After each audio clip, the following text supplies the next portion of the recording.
Welcome back, everyone. Today I am going to be doing a light recap of games which I played in the Blitz portion of the St. Louis Rapid and Blitz event being held here in St. Louis, Missouri. Now, obviously, I had a very tough day yesterday. I lost 2 games to Sam Shanklin and Fabiano. I did win the middle game against Jeffrey Xiong and a very nice King's Indian, but I did not do a recap. So many of you guys are probably wondering why I did not do a recap. Now, the main reason I didn't do a recap is I was so incredibly frustrated with the game against Fabiano and my inability to draw several games throughout the Rapid portion that I simply unplugged. So after the games ended, there's I think some pictures of me leaving the club quite angrily. I came right back to my room, ordered some room service, and I decided to turn on this thing called the television in the room. Now, fortunately for me, on the channel FX, they actually started showing the X-Men trilogy. So I spent my entire evening last night simply watching the 3 X-Men movies, and that was my way of unplugging, getting away from the internet, getting away from chess, everything completely. And that's the reason I did not do a recap.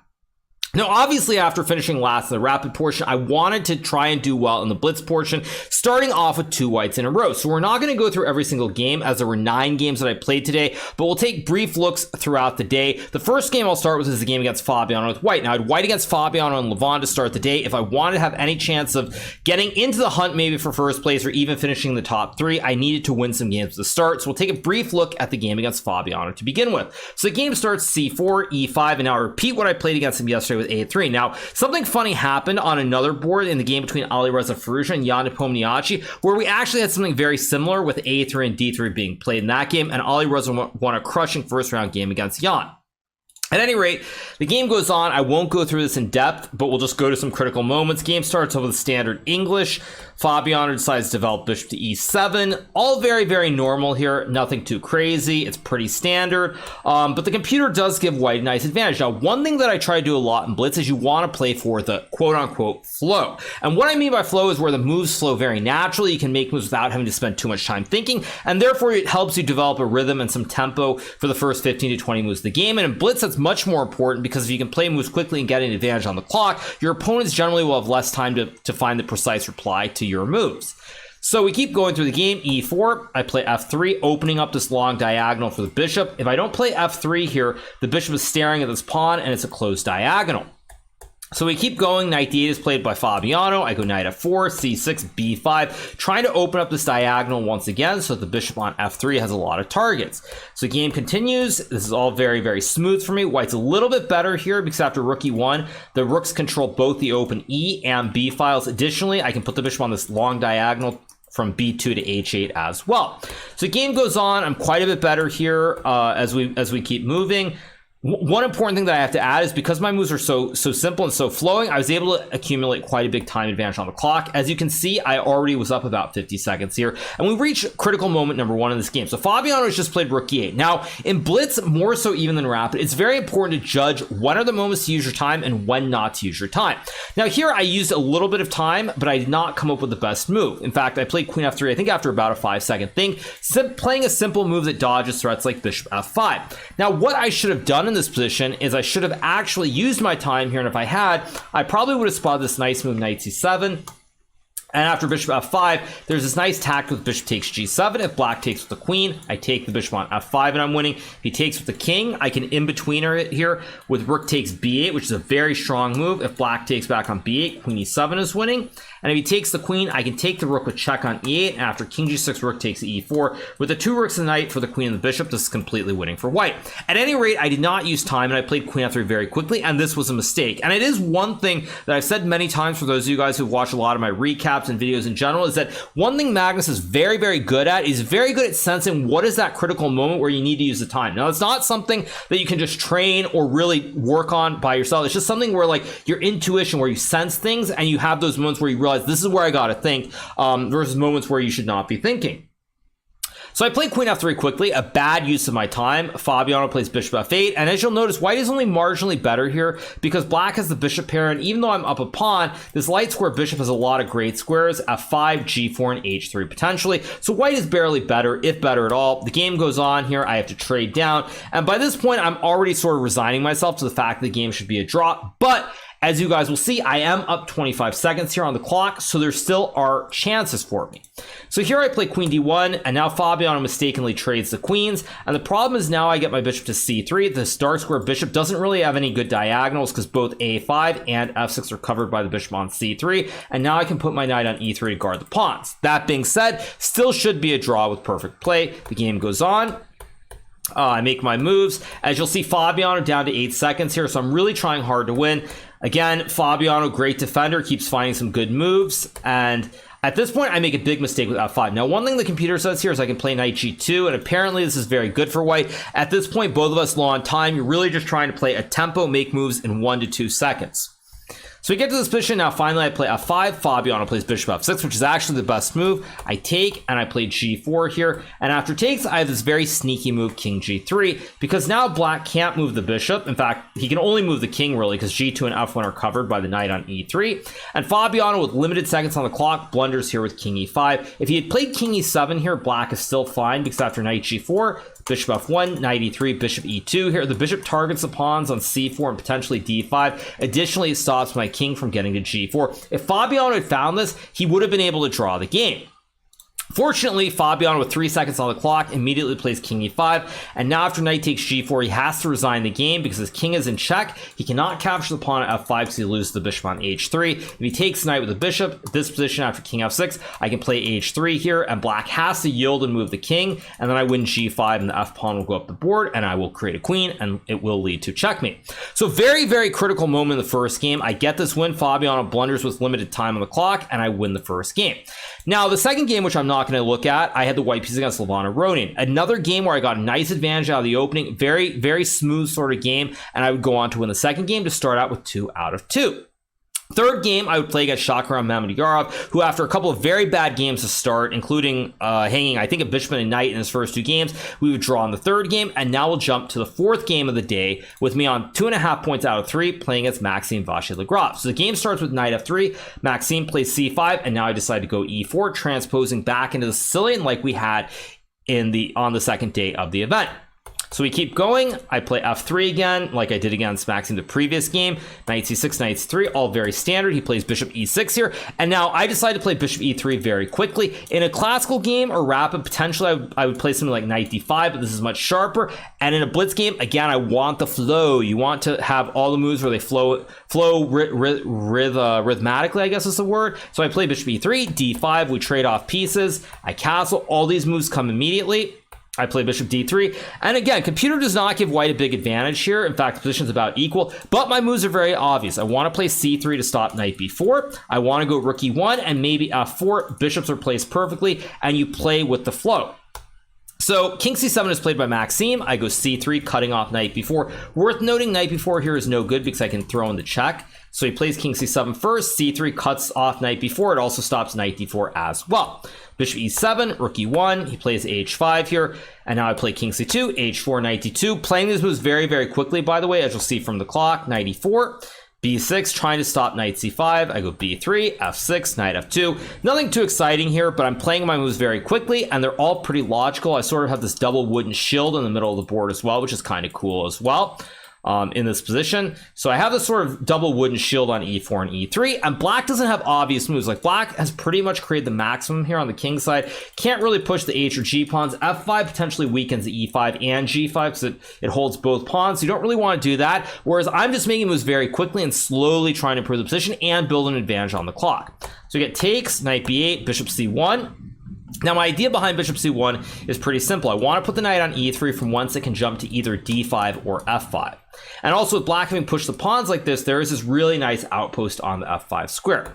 So we get f5 here by Maxime. I go bishop d3. Now the e5 pawn is a little bit weak. Goes knight d7. I play h3 here, stopping black from playing h3 or g4. Rook f8, knight e3, targeting the pawn on f5 with both the bishop and the knight.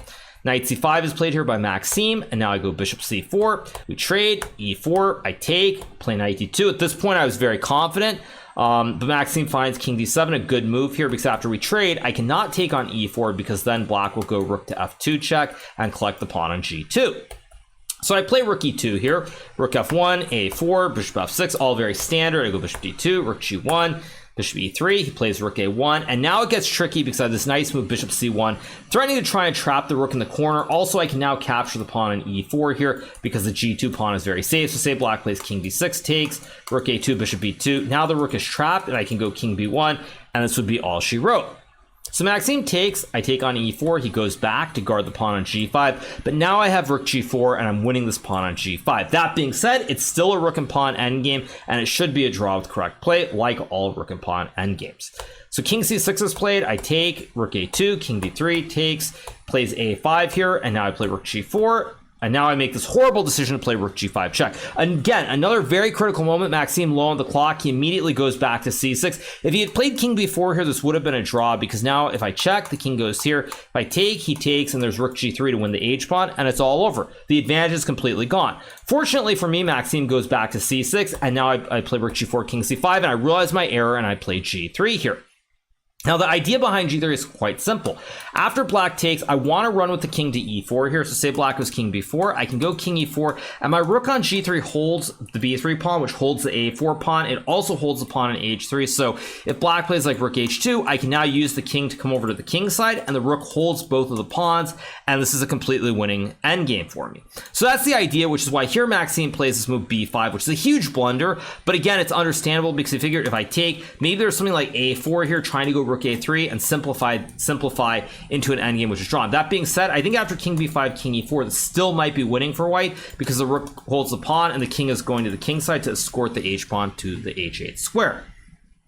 At any rate, fortunately for me, Maxime plays b5, which is a huge blunder because I simply go rook g5 check, and now after king c6, rook takes b5, it's all over. If black plays rook h2, rook h5 might be winning, but rook takes a5, rook h3, king c2, king b6, rook e5, and then king b2, king a3. The two connected pawns, this should be a technical win. Now, there have been games where players have misplayed it, most prominently a game between, I believe, Vidit Gujarati and Ding Liren.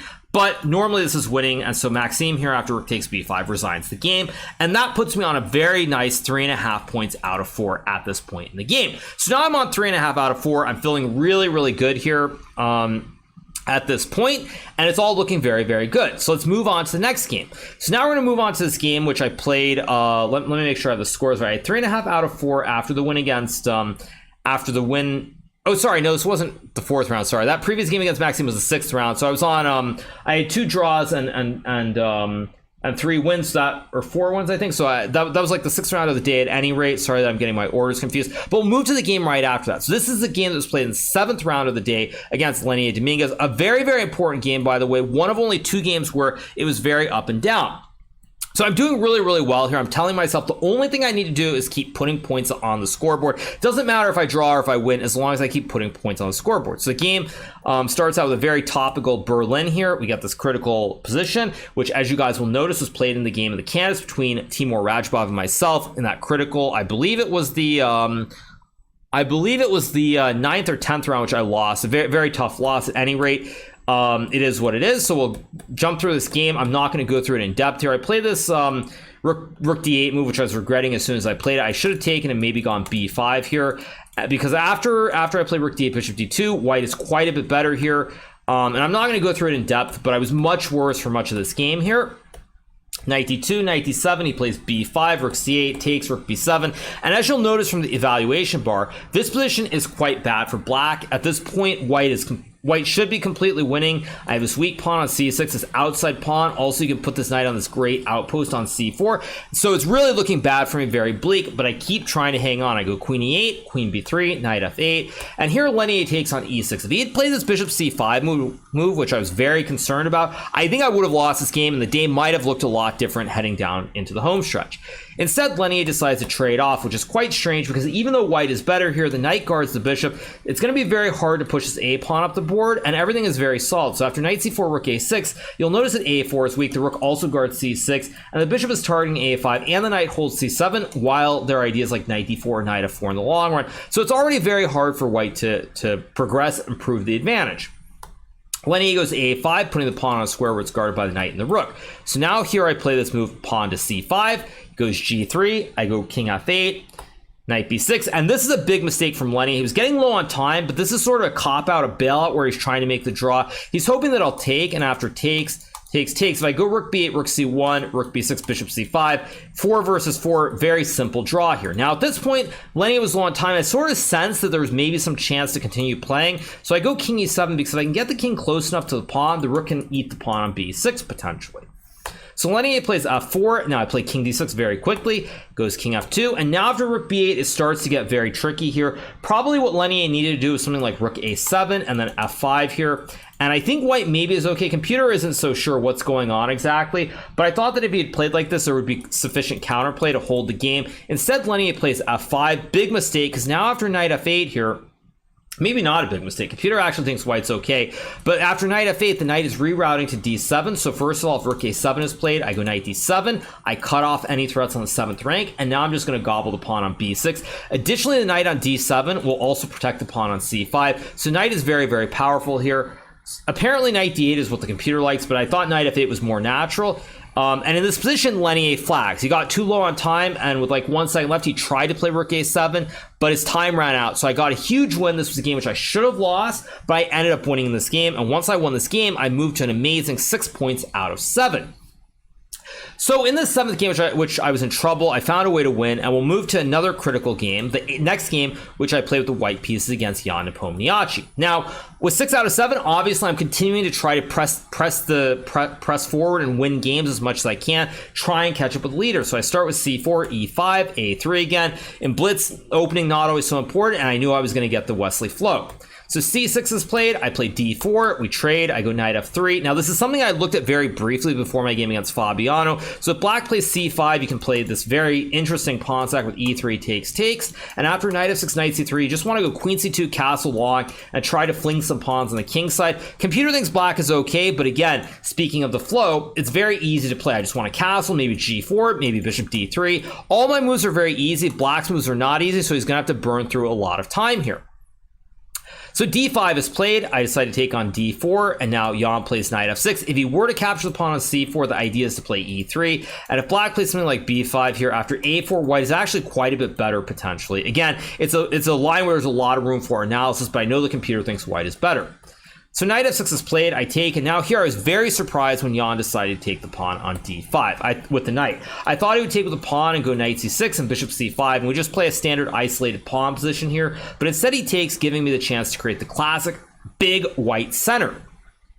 So I go e4, I go f3, create the chain of 3. We got bishop c5, bishop e3, castles, knight c3. And already white's a bit better here because black can't put the knight on c6, and the pawns on f3 and e4 are very solid. They control this d5 square. And classically speaking, this should be a nice, pleasant advantage. So Xiong goes rook e8, I play knight c2, trying to prove that if black trades off, say, everything with queen d1, rook d1, and takes, the 4 pawns in the center are better than this 3-on-2 on the queen side. I also have knight c4, bishop c4, and computer in fact thinks white is much better here, so my assessment was correct. So Xiong plays queen e7, we trade, I go queen d4. Again, I've assessed that I should be better in the endgame, so I'm happy to trade the queens.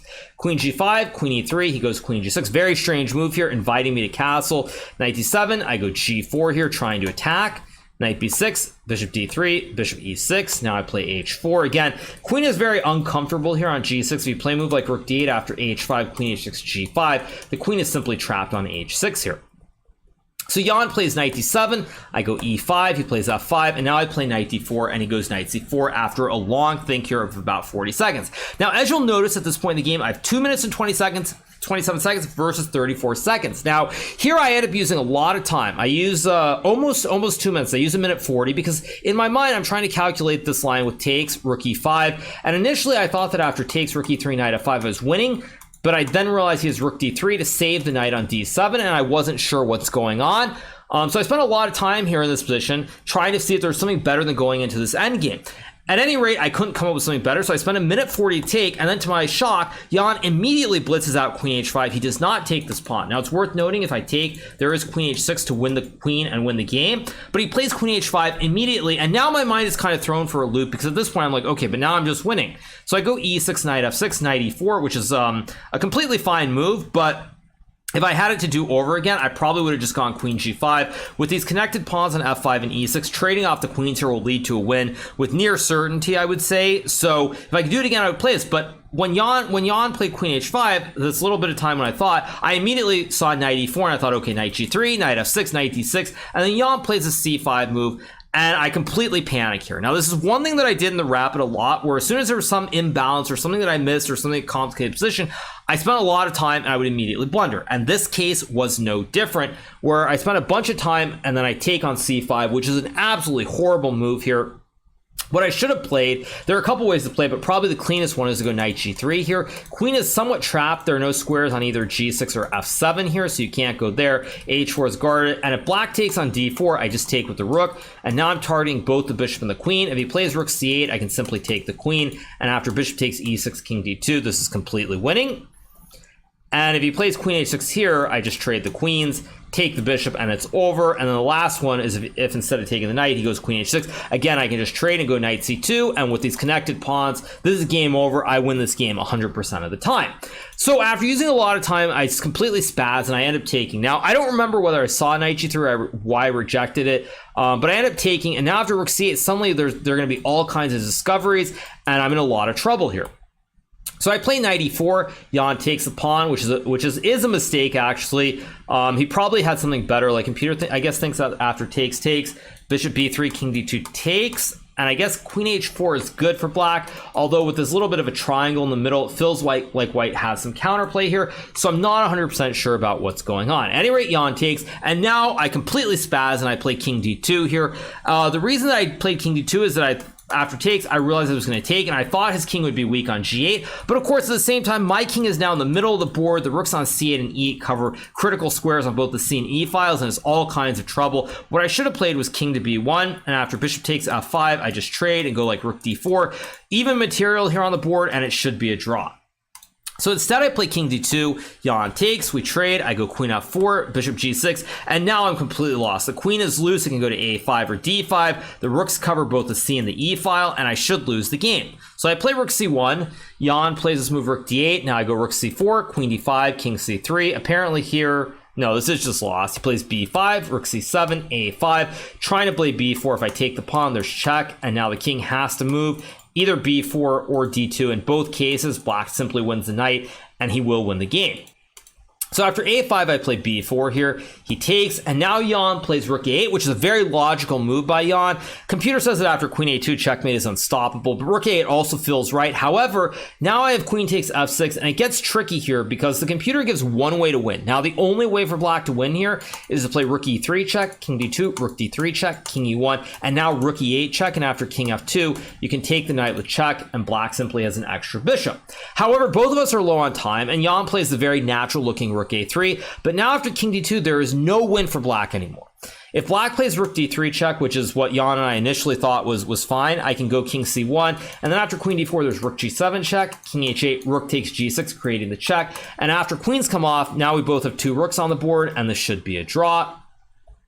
So Xiong plays rook a2, I go king d1 here, he checks, I go back, check, and then after king d2, he tries to play queen a2 here, but I do have this nice move, knight c2 in between, keeping this checkmate threat alive on g7, and Xiong is nothing better than to check and make a draw here. The rook is hanging as well, so if you go like bishop f7, I take the rook, and if you play rook a2, king d1, bishop f7 here, you actually get checkmated because of rook g1. If you block, it's mate. If you go over, it's mate, and that's game over.